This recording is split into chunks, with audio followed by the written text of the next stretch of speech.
ये अवश्य हनुमान और गर्दभासुर के युद्ध का परिणाम है। आओ वानर, आओ, वार करो मुझ पर। रुक क्यों गए तुम? अवश्य तुम मुझे अपनी किसी माया से भ्रमित करने का प्रयास कर रहे हो। तब तुम्हें किस बात की चिंता है वानर? आओ, वार करो मुझ पर, अन्यथा मैं तुम्हें मसल के रख दूंगा।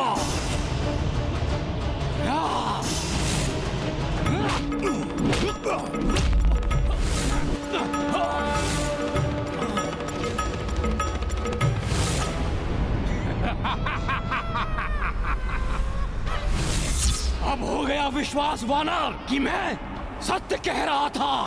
यदि ये इसकी माया नहीं है तो मेरे कारण स्वर्ग लोक को गंभीर क्षति पहुंच रही होगी। इस पर वार किए बिना इसे पराजित करने का उपाय ज्ञात करने की चेष्टा करता हूं। तुम्हारे मुख से बहुत ही धृष्टतापूर्ण वचन निकल रहे थे ना? अब साहस है वैसे शब्द बोलने का? अवश्य, किंतु उसके पूर्व आपके बनाए ये बंधन तो तोड़ दूं।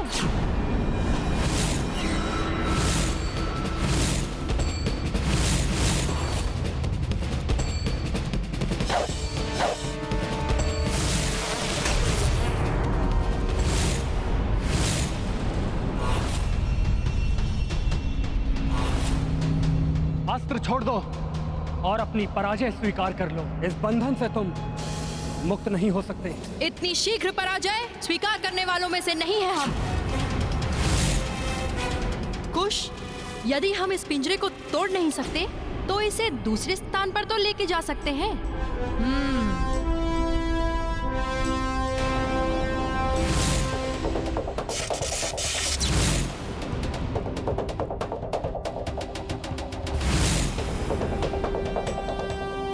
तुम्हारा गदास्त्र भी मेरे जाल को नहीं तोड़ सकेगा।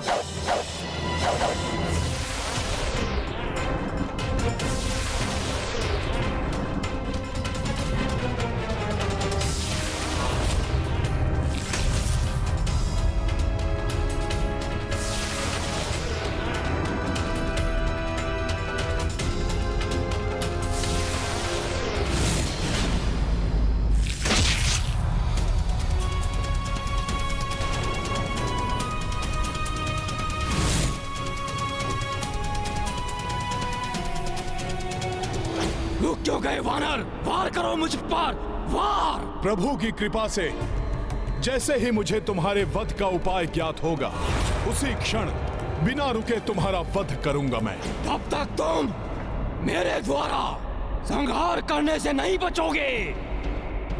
वानर, तुम्हारा अंत करने से मुझे कोई नहीं रोक सकता।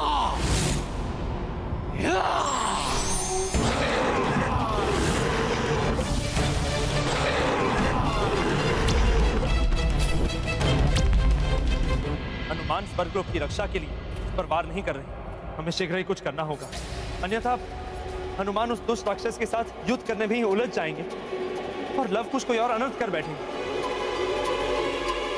देखा आपने, हम मुक्त हो गए। अब लीजिए, हमारे बाणों का सामना कीजिए।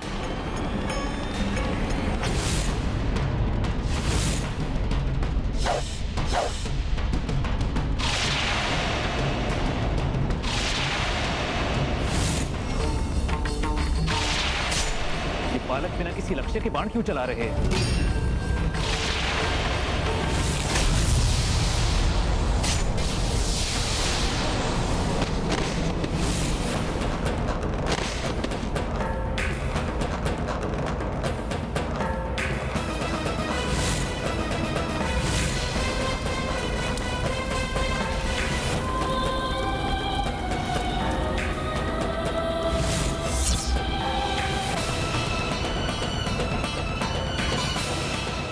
भरत भैया को मूर्छित कर दिया उन्होंने।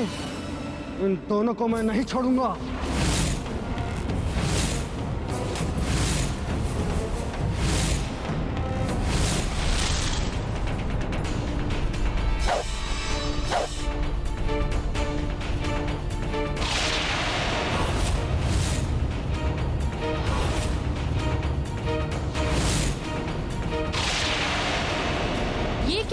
अब ये तो एक और चुनौती उत्पन्न हो गई। हाँ, इन्होंने तो बाणों की जैसे वर्षा कर दी है। अब इन बाणों का सामना कैसे करें?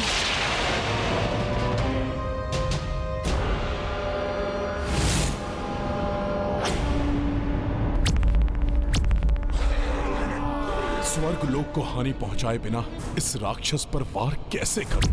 कैसे अंत करूं इसका?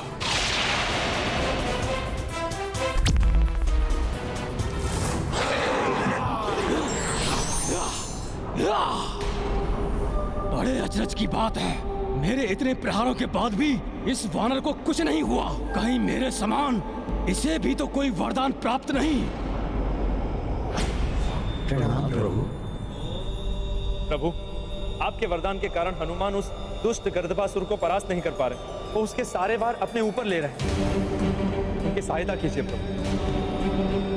और प्रभु, यदि लव और कुश को कोई रोक सकता है तो वे हनुमान ही हैं। इसलिए प्रभु श्री राम के अश्वमेध यज्ञ के लिए हनुमान का उस दुष्ट राक्षस की माया से शीघ्र मुक्त होना अति आवश्यक है। गर्दभासुर ने कठोर तप कर मुझसे वरदान प्राप्त किया था कि त्रिदेवों में से कोई 2 त्रिदेवों की संयुक्त शक्ति ही उसका वध कर सकती है। हनुमान के रूप में मेरा अंश वहां उपस्थित है। आप शीघ्र जाकर विष्णु देव से सहायता की गुहार कीजिए। प्रणाम प्रभु।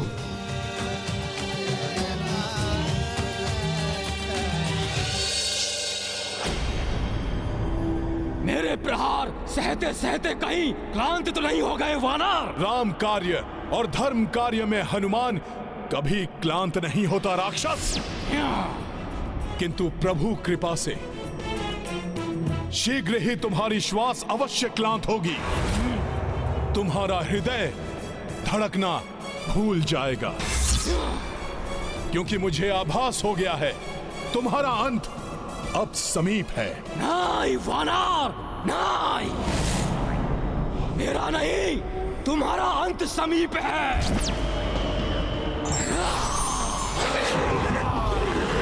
तुम अपने अंत के लिए तैयार हो जाओ वानर।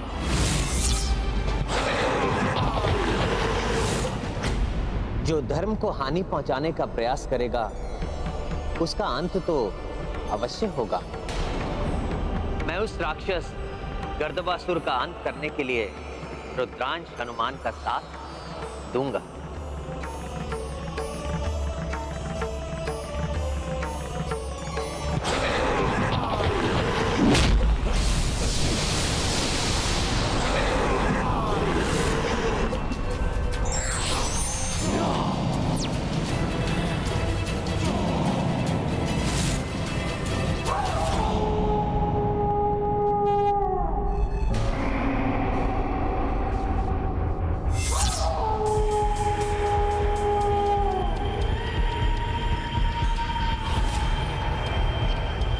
प्रतीत होता है कोई दिव्य शक्ति लोमड़ी रूप में मेरी सहायता के लिए आई है। अवश्य कोई राक्षस है जो मेरी सहायता के लिए यहाँ आया है। देखो वानर, एक और राक्षस मेरी सहायता के लिए यहाँ आया है। अब तुम्हारी मृत्यु को कोई नहीं टाल सकता वानर। हम मिलकर तुम्हें ऐसी मृत्यु देंगे जो देवता भी कांप उठेंगे तुम्हें देखकर। विश्वास नहीं होता कि ये कोई अन्य राक्षस है जो इसकी सहायता के लिए यहां आया है। मुझे तो ये प्रभु विष्णु के अवतारों के समान कोई भव्य दिव्य शक्ति प्रतीत हो रही है।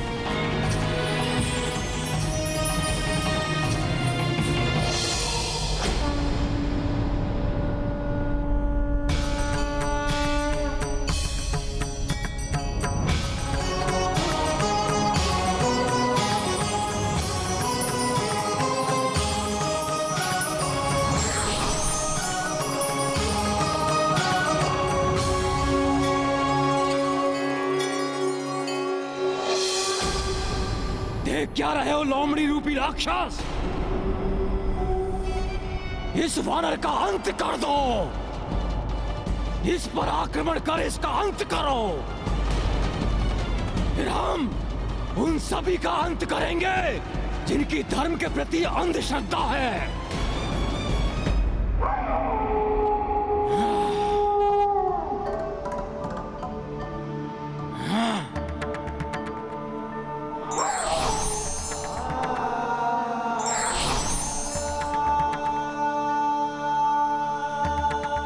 तो वानर ने तो हम दोनों को साथ देखकर अपने हाथ जोड़ लिए।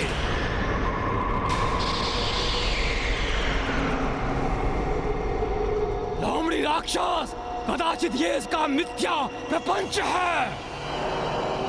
ये जितना सरल और निश्चल दिखता है नहीं वो।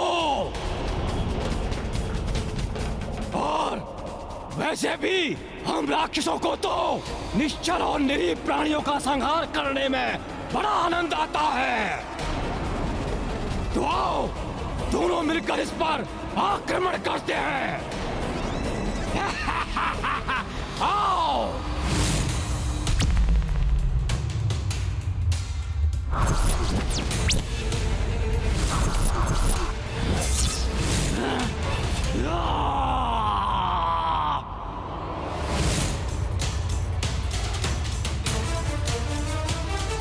ये मूर्ख लोमड़ी मेरी ओर क्यों बढ़ रही है? उस उद्दंड वानर पर आक्रमण करो।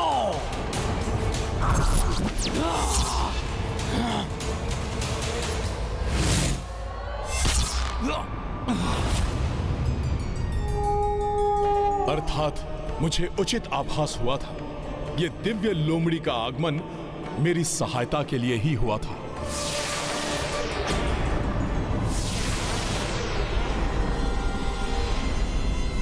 अब तक तो बालक समझकर तुम पर अपनी संपूर्ण शक्ति का प्रयोग नहीं कर रहा था, किंतु अब लो और इसका सामना करो। प्रतीत होता है इन धनुर्धारी रघुवंशी योद्धा को हमारी धनुर्विद्या दिखाने का समय आ गया है।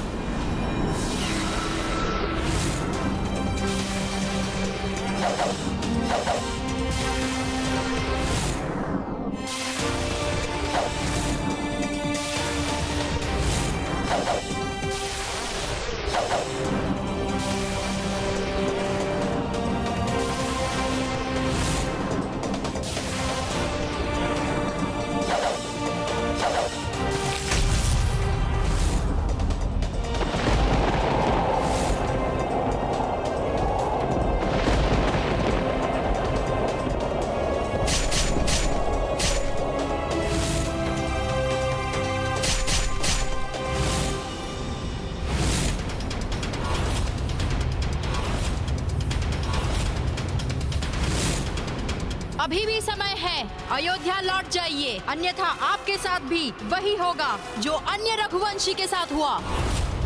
पराजित होंगे आप भी। तुम दोनों को बंदी बनाए बिना कदापि नहीं जाऊंगा मैं।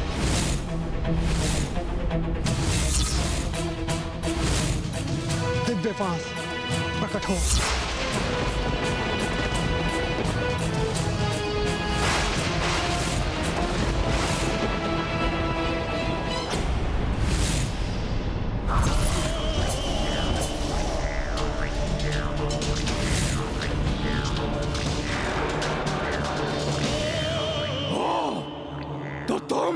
राक्षस नहीं, अब तो अवश्य देवताओं ने भेजा है तुम्हें। किंतु मूर्ख देवताओं को यह ज्ञात नहीं कि स्वयं भगवान शिव का वरदान प्राप्त है मुझे। तुम जैसे तुच्छ पशु मेरा कोई अहित नहीं कर सकते। त्रिदेवों में से कोई एकाकी आकर मेरा वध नहीं कर सकता। उड़ने से नहीं, त्रिदेवों में से कम 2 देवताओं को एक साथ उपस्थित होकर एक ही समय पर आक्रमण करने से मेरा वध संभव है।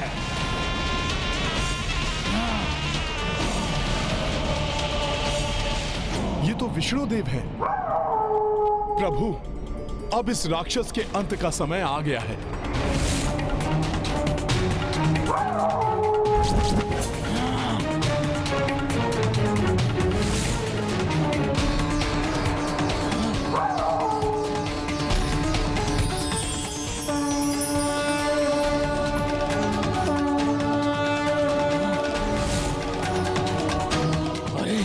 ये तो शिव और विष्णु एक साथ दिखाई दे रहे हैं मुझे। कहीं मैं भ्रमित तो नहीं हो रहा? जो भी है, मुझे यहाँ से भाग लेना चाहिए।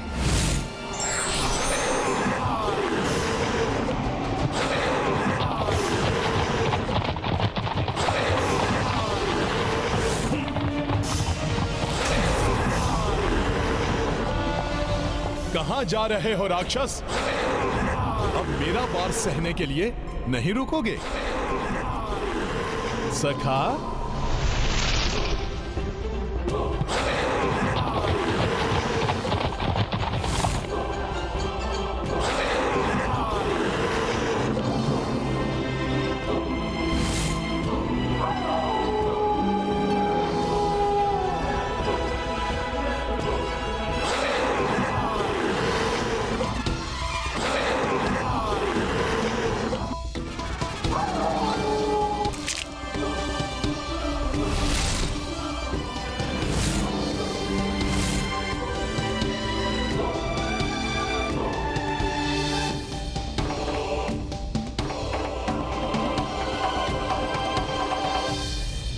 हे प्रभु, मेरी सहायता के लिए आने के लिए आपको अनेकों धन्यवाद।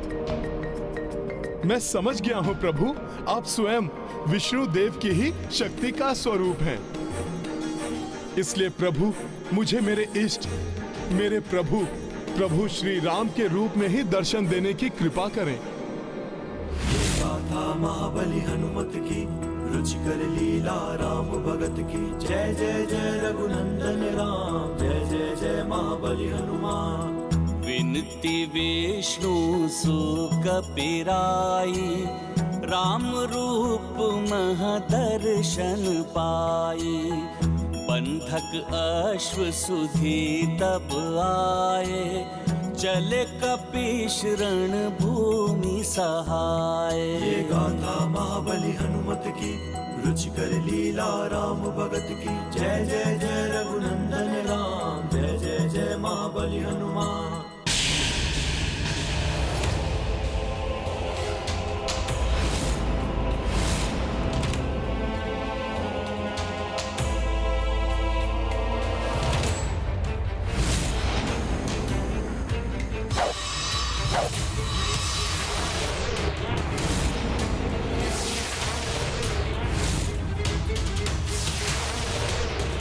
कदाचित हमारे द्वारा भी दिव्य फांस के प्रयोग का समय आ गया है। हाँ, और कपिश्रेष्ठ द्वारा दी गई अष्ट सिद्धियों का प्रयोग करने का भी उपयुक्त समय आ गया है।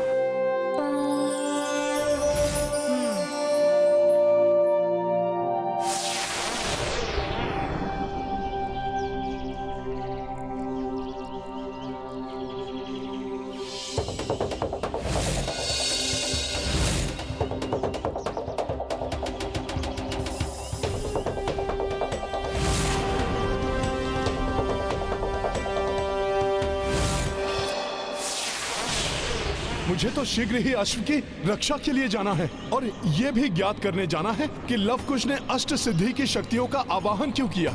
वो किसके विरुद्ध उसका उपयोग कर रहे हैं।